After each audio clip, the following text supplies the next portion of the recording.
Eu vou te contar uma coisa que eu nunca contei publicamente. Durante muitos anos, eu tive um vício que atrapalhou diversas áreas da minha vida, inclusive o meu casamento. Não é álcool, não é drogas, era jogo online. E o pior de tudo é que eu não conseguia enxergar. Eu achava que era só um hobby, que estava tudo sob controle. Mas na verdade o jogo já tinha tomado o controle da minha vida. E quando finalmente eu percebi isso, eu já tinha perdido muito tempo. Hoje eu tô há 55 dias sem jogar e as mudanças que eu tive na minha vida, nesse pouquíssimo espaço de tempo, foram muito grandes. E eu quero compartilhar com você o que eu aprendi nesse tempo, e eu sei que tem muita gente que passa por isso, que é viciada em jogo online ou até outros vícios e que quer parar e não consegue. Porque eu sei que tem muita gente passando pelo que eu passei e não consegue enxergar e sair dessa situação. Eu sempre gostei de jogos. Desde criança, já tive um Mega Drive, depois eu tive um Super Nintendo, depois, muitos anos depois, eu tive um PlayStation 2 e eu era aquela criança que sempre gostava de jogar. E quando chamava os primos, os amigos para ficar em casa, para jogar junto, eu era aquele que sempre ficava jogando até mais tarde, sempre jogava mais do que todos. O pessoal já tinha cansado, já tinha ido dormir e eu tava lá jogando. Então, desde sempre eu gostava de jogar e tinha dificuldade de parar de jogar. Às vezes eu não sentia falta durante o dia, fazia outras coisas, mas quando eu começava a jogar, eu sempre tinha essa dificuldade de parar. Mas eu não era aquele gamer sedentário, sabe? Eu sempre fui uma criança muito ativa, gostava muito de esportes, principalmente jogar bola. Aquela criança que sonhava em ser jogador de futebol, amava jogar bola, ficava jogando bola em casa, driblando os móveis, e a mãe falando, para de jogar bola em casa, menino, chutando bola na parede. Então eu não era aquele cara sedentário que ficava horas e horas no PC e não fazia nada. Sempre gostei de fazer exercício, de fazer atividade e de jogar bola. E o jogo, naquele momento ali, era mais um momento prazeroso, mais um momento de diversão. O problema mesmo começou a ficar sério quando eu conheci o Tibia. Estava no ensino médio, meus amigos começaram a jogar e me recomendaram esse jogo. Eu entrei, um joguinho 2D, hoje eu vejo o gráfico e acho o jogo horrível, mas naquela época eu achei muito massa, achei legal, todo mundo jogando, eu falei, vou jogar. E aí eu comecei a jogar esse jogo, todos os colegas da sala jogando, e foi nesse momento que eu viciei de verdade no jogo online. Mais ou menos ali no ensino médio, eu ia para a escola de manhã, chegava da escola, almoçava, ficava um tempinho ali sem fazer nada, à tarde às vezes eu saía com os colegas da sala, fazia alguma coisa junto, às vezes não fazia nada à tarde ou fazia algum exercício, mas à noite, do final da tarde para a noite, eu começava a jogar e aí eu não via mais a hora passar. Eu jogava, se deixasse, eu jogava até a madrugada inteira, até chegar a hora de ir para a escola de novo. 6 horas da manhã, eu ia virado para a escola, assistia a aula, voltava, almoçava, e aí às vezes eu dormia de meio-dia até 8, 9 horas da noite, levantava à noite, comia de novo e ia para o computador. E do computador ficava virado até 6 da manhã e ia para a escola de novo. E eu fiz isso mais ou menos por uns 2 anos. E aí nessa época eu jogava em média de 8 a 12 horas por dia. Quando eu não estava no PC jogando Tibia, eu estava ali jogando Play 2. Os jogos que eu mais gostava de jogar era futebol, né, o Bomba Pet atualizado. Gostava de jogar Guitar Hero e GTA. Eram os 3 jogos assim que eu mais jogava. Então sempre que eu tinha um tempo disponível, ou eu estava no computador jogando Tibia, ou então eu chamava os amigos e a gente fazia um corujão e jogava Guitar Hero a madrugada inteira, fazia um campeonato de futebol. E aí foi quando começou esse padrão que eu só fui entender anos depois. Aí eu me formei no ensino médio, fiquei uns anos sem saber direito o que fazer, qual faculdade fazer. Aí nesse meio tempo eu tinha passado num concurso da prefeitura, comecei a trabalhar na prefeitura. E todo o tempo livre que eu tinha, tava eu lá jogando, seja no computador ou videogame. Aí até que 2 ou 3 anos depois do ensino médio, eu decidi fazer educação física em outra cidade e isso acabou me ajudando um pouco, na verdade me ajudou muito, porque eu me mudei, fui para outra cidade e aí nessa época eu repensei como eu fiz a escola, meu ensino médio eu fiz assim totalmente largado, não fazia tarefa direito, não estudava para a prova, a única coisa que eu fazia era prestar atenção na aula. Mas de resto eu não fazia nada, eu era aquele aluno bem medíocre que tirava o suficiente para passar e vez ou outra eu ficava de recuperação, mas sempre passava na recuperação. era um aluno preguiçoso, sempre deixava as coisas para depois. E quando eu vi que eu ia entrar para a faculdade, eu já senti essa necessidade de fazer diferente do jeito que eu fiz a escola. Falei, não, agora realmente eu vou estudar, vou levar a sério. E o fato de me mudar para outra cidade, de morar sozinho, de ter minhas próprias responsabilidades, foi um fator fundamental na minha vida para o crescimento pessoal. Foi uma época que eu me desenvolvi muito. Nessa época eu não tinha computador, meu computador era um PC de mesa, então eu tinha ficado na cidade onde eu morava e eu tinha só um notebook. E aí esse notebook era aqueles notebooks só para estudo mesmo. Mas eu levei comigo meu Play 2, então de vez em quando eu ainda jogava um pouco. E eu preciso ser honesto com uma coisa que eu demorei muitos anos para admitir. No começo eu jogava porque eu gostava de jogos. Era um momento prazeroso, com os amigos e tudo. Mas com o passar dos anos esse sentimento mudou e passou a ser uma fuga emocional. Então, todas as vezes que eu tinha um conflito interno sobre pensamentos, sobre o que fazer da vida, decisões tomar, quando eu começava a ficar um pouco ansioso sobre o futuro, sobre o que fazer, eu ia e o meu refúgio era o jogo. Quando eu tinha alguma atividade estressante, passava por alguma situação, eu ia e jogava. Então, todas as situações que me tiravam um pouquinho da zona de conforto, o que eu fazia? Eu recorria para o jogo. E naquele momento ali que eu estava jogando, era como se eu esquecesse do mundo. Como se eu não tivesse mais a noção do tempo. E eu esquecia dos problemas. Eu estava totalmente imerso, totalmente conectado com outra vida, com a realidade virtual. E naquele momento, por alguns segundos, a minha ansiedade sumia e eu me sentia bem. Só que o problema é que a realidade, as coisas que eu tinha que enfrentar, elas não pausam durante a vida. Então eu estava ali naquele momento concentrado no jogo online, mas a partir do momento que eu saía do jogo, que eu fechava e voltava para a realidade, aqueles conflitos internos, aqueles pensamentos, as coisas que eu tinha que resolver, elas voltavam. E aí, o que acontecia? O desejo de voltar a jogar de novo. Era uma fuga emocional. E o problema é que eu nunca enfrentava os problemas e sempre deixava para depois. Então era um ciclo vicioso. Eu sempre deixava os problemas para depois e ia jogar para esquecer dos problemas. Quando acabava o jogo, os problemas voltavam. E aí eu ia jogar de novo. Aí nesse processo todo, depois da faculdade, um mês depois que eu me formei, minha esposa formou junto comigo e a gente se casou. E foi mais ou menos nessa época que eu conheci o League of Legends.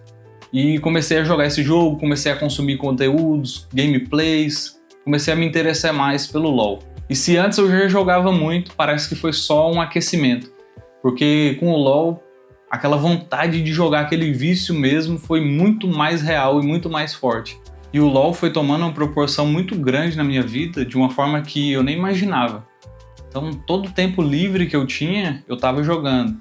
Minha cabeça estava o tempo inteiro pensando na próxima partida. Quando eu saía de casa, eu já ficava pensando, quando eu voltar vai dar tempo de jogar 2 partidas, 3 partidas. E isso começou a afetar o meu casamento, porque em casa eu não estava dando a atenção que a minha esposa merecia. E diversas vezes aconteceu de eu ficar a madrugada inteira jogando e deixar a minha esposa dormir sozinha na cama. E óbvio que isso estava afetando o nosso casamento e gerou atritos.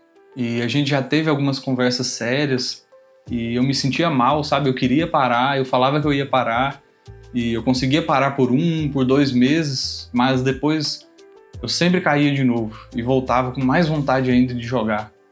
E eu sinto que nesse tempo que eu parava de jogar, eu ainda continuava consumindo conteúdos de jogo e acho que isso foi um grande erro que eu cometi, porque a vontade de jogar voltava.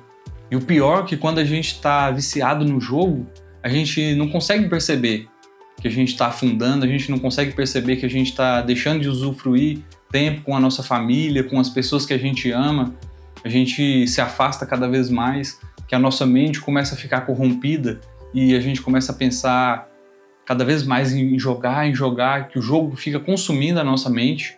E o pior disso tudo é que minha esposa percebia, falava comigo, e eu não percebia. Então, às vezes eu achava ruim quando ela reclamava que eu jogava demais. Na minha cabeça eu estava só no meu momento de lazer, de desestressar. Não, vou jogar só umas 2 partidinhas aqui para aliviar o estresse e tal, para dar uma animada. E eu estava me sentindo muito ansioso, estava me sentindo um fracassado, sabe? Diversas vezes eu tentava parar e não conseguia. E eu falava assim, meu Deus, será que eu não vou conseguir parar de jogar? Será que eu não vou conseguir ser uma pessoa normal, jogar só um pouquinho todos os dias? ou até mesmo parar de jogar. E nesse meio tempo eu sempre gostei de consumir conteúdos no YouTube e eu consumia muito conteúdo sobre desenvolvimento pessoal. E sem perceber, algumas coisas começaram a mudar dentro de mim. Em algum momento, algum desses vídeos, eu vi que para melhorar a noite de sono e melhorar a ansiedade, a leitura era muito boa, principalmente à noite, para acalmar os pensamentos, para você conseguir concentrar e pegar no sono. E eu falei assim, vou tentar. E nessa altura do campeonato eu já tinha uns 22 ou 23 anos e eu nunca tinha lido um livro inteiro na minha vida. Mas eu falei, vou tentar. E aí o primeiro livro foi cansativo, eu lia um pouco e não conseguia manter aquela constância de leitura, falava que ia ler 10 páginas todos os dias, mas lia uma ou duas, tinha dia que eu lia 10, no outro dia eu lia só uma, eu ficava uns dias sem ler. Era só começar a ler que dava sono, começava a bocejar, dava vontade de pegar água. Acabava de ler uma página e já esquecia tudo que tinha lido, tinha que reler. Foi aquela confusão, aquele desconforto. Mas mesmo assim eu insisti. E o primeiro livro que eu li na minha vida foi esse aqui, O Maior Vendedor do Mundo. E eu recomendo para todo mundo começar a ler esse livro. Tem uma leitura fácil e ele te ensina alguns caminhos para você melhorar os seus hábitos. E dentro desses caminhos teve um que me chamou muita atenção e mudou a minha forma de pensar. E dentro de um dos pergaminhos ele fala que nós somos escravos dos nossos hábitos. E já que nós somos escravos dos nossos hábitos, por que não escolher os hábitos em que nós seremos escravos? E aí na hora que eu li isso, minha mente começou a entrar em conflito e eu percebi que eu não tinha escolhido esse hábito. E aí eu pensei, caramba, eu não quero ser escravo do jogo, eu não quero deixar o jogo me dominar. E aí eu comecei a me interessar cada vez mais por outros livros, por conteúdos de desenvolvimento pessoal, de mentalidade, de hábitos, de comportamento. E aos poucos, de grão em grão, minha mente foi se expandindo, eu fui tendo novos pensamentos, fui entendendo que eu tinha várias crenças limitantes que eu nem percebia e nem sabia que eu tinha, mas em paralelo eu continuava jogando. E aí minha mente vivia em conflito. De um lado aquela voz boa falando assim, rapaz, faz alguma coisa útil, para de perder seu tempo com coisa que não vai dar fruto nenhum, investe seu tempo com coisas que vão te acrescentar alguma coisa, com uma nova habilidade, vai fazer alguma coisa diferente. E do outro lado, aquela vozinha, mas você tá cansado, amanhã você começa, deixa pra depois, vamos jogar só mais uma partida, amanhã você pensa nisso. E parece que essa segunda voz sempre ganhava. E em 2021 eu passei por uma virada de vida, onde eu comecei a seguir o Pablo Marçal, por mais que ele seja muito polêmico, na época ele trazia muito conteúdo de valor, então a gente tem que aprender a reter aquilo que é bom, e aquilo que não é bom a gente deixa de lado. E foi a época que eu mais me desenvolvi. Eu decidi ler e aí eu li 2 livros por mês. Em um ano eu li 24 livros e isso fez muita diferença na minha vida, muita diferença mesmo. E eu comecei a acordar às 4h59 da manhã para acompanhar as lives do Pablo. Aí eu ia para academia, voltava, tomava um banho gelado, fazia uma refeição, fazia minha oração, minha devocional, lia a Bíblia, lia 10 páginas de um livro, tudo isso antes das 8 horas da manhã, que era o horário que eu tinha que estar no trabalho. Só que essa rotina acabou ruindo quando eu fiquei doente e tive algumas crises de sinusite, tive que tomar muito remédio e muita dor de cabeça e não consegui dar continuidade e acabei voltando ao hábito antigo. E adivinha quem estava lá me esperando? O jogo. Mas tudo aquilo que eu tinha lido, que eu tinha consumido, que eu tinha aprendido através dos vídeos, através dos livros, nesse período de tempo eu comecei a fazer terapia também. Todo esse conhecimento ele foi se acumulando e sem perceber, o momento mais importante da minha vida estava chegando. 10 de janeiro de 2026. Tava eu jogando LOL mais um dia, minha terceira partida, tava lá jogando de boa. De repente vem uma voz bem forte, bem clara na minha mente. Essa vai ser sua última partida. E eu falei assim, caramba, sem combinar nada, sem promessa de virada de ano, sem nada, do nada, veio essa voz muito firme e clara. Essa vai ser a minha última partida. Nunca mais eu vou jogar LOL. E eu, que era uma pessoa muito inconstante, que não conseguia levar os projetos a longo prazo, sempre desistia no meio das coisas, podia questionar, né? Nossa, mais uma vez que eu vou tentar parar. Mas não, dessa vez foi diferente. Eu senti, sabe, no meu corpo, assim, na minha mente, eu senti que era uma decisão muito firme e muito clara que eu tinha tomado, e que aquela partida realmente seria minha despedida. E por incrível que pareça, aquele jogo foi a melhor partida que eu já joguei na minha vida. A todo momento eu achava que eu ia perder, depois eu achava que eu ia ganhar, e eu achava que eu ia perder, e a partida durou 1 hora, até que no final a gente conseguiu destruir o Nexus e ganhar aquela partida, e eu fui um destaque, e fui o jogador mais honrado da partida. E aí quando acabou aquela partida eu respirei fundo, fechei o LoL, fui lá no gerenciador de programas e simplesmente desinstalei para sempre. E o que aconteceu depois que eu parei de jogar foi o que mais me assustou. O amadurecimento e o crescimento que eu tive em tão pouco tempo depois de parar de jogar foi algo assim que me surpreendeu. Era como se minha mente fosse um computador, um HD, e o LoL ocupasse 90% do processamento, do armazenamento. E a partir do momento que eu desinstalei o LoL, foi como se liberasse 90% da memória. Então antes uma memória que estava praticamente totalmente ocupada, ela foi limpa e ela estava vazia, aberta para novos pensamentos, para novos projetos, novas oportunidades. E o melhor de tudo foi que minha esposa percebeu a minha mudança em pouquíssimo tempo, veio conversar comigo, perguntar o que aconteceu, e eu falei com ela que eu tinha parado de jogar e realmente eu me senti muito mais proativo, consegui resolver os problemas de casa, sabe quando tem um ventilador que não está funcionando direito, você fala, depois eu arrumo, tem uma porta que está rangendo, tem uma lâmpada queimada, e a gente sempre vai deixando para depois. Comecei a ser muito mais proativo, tomar iniciativa, resolver todos os pequenos problemas e comecei a enfrentar aqueles pensamentos que eu tinha e que antes eu usava como fuga emocional. Pensamentos em que eu fugia deles, que eu não queria enfrentar, que eu tinha medo, e eu comecei a realmente enfrentá-los e eu senti que só de fazer isso eu amadureci 100%, tive um crescimento pessoal gigantesco em pouquíssimo tempo. Só que eu sabia de uma coisa, um hábito, ele nunca some. A gente apenas substitui um hábito pelo outro. E aí, de tanto fazer aqueles questionamentos, eu tenho que usar o meu tempo de forma mais sábia, eu tenho que fazer alguma coisa que vai me gerar um fruto, um bom fruto, alguma coisa que vai me ajudar lá na frente. E foi aí que eu decidi a ler a Bíblia inteira esse ano e praticar inglês, que era uma coisa que eu sempre sonhava. Toda vez que a gente estava conversando com os amigos, com alguém falava de inglês, eu sempre repetia, né?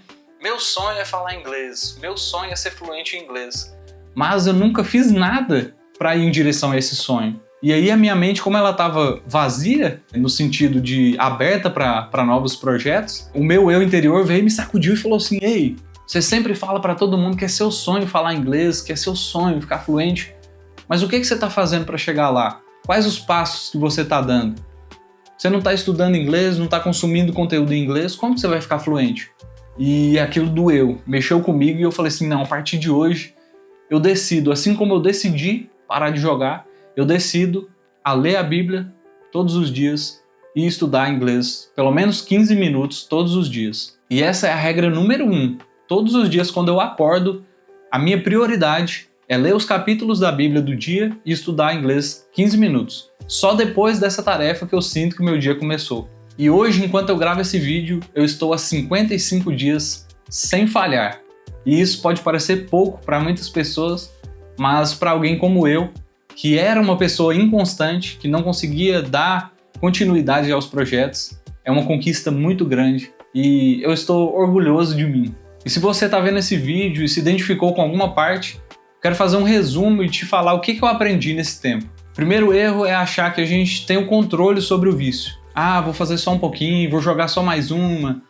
Ah, só hoje, amanhã eu paro. Isso é só a voz do nosso subconsciente tentando nos enganar. Por várias vezes eu tentei parar de jogar, mas eu estava sempre ali consumindo conteúdo, vendo pessoas jogando LoL. E a decisão mais sábia não é resistir à tentação, mas é evitá-la, é fugir dela, é cortar o mal pela raiz. Segunda coisa é que a mudança ela não acontece por acaso e nem de repente. E muitas vezes um conteúdo que você leu, um livro que você leu, um vídeo que você assistiu, não significa que ele foi inútil, porque você não teve uma mudança naquele momento. Mas todo esse conhecimento que você adquiriu, todas essas experiências, elas vão se acumulando até chegar num certo nível em que a mudança acontece. E terceiro, quando você está viciado no jogo, você não percebe que está precisando de ajuda. que você está se distanciando das pessoas que você ama, que você não está dando a atenção merecida delas e que a sua cabeça sempre está ali voltada para o jogo. E você não vê que mesmo estando perto das pessoas que você ama, a sua mente está longe. E se esse vídeo fez sentido para você, se inscreve aqui no canal. Estou compartilhando aqui a minha jornada, não como um guru, não como um expert que tem todas as respostas, mas como alguém que conseguiu superar um vício, conseguiu passar por uma dificuldade. Se você tem um amigo, alguém que está passando pela mesma situação, compartilhe esse vídeo, porque às vezes a gente precisa ouvir a história de outra pessoa para ter a coragem de mudar a nossa. Nos vemos no próximo vídeo. Falou!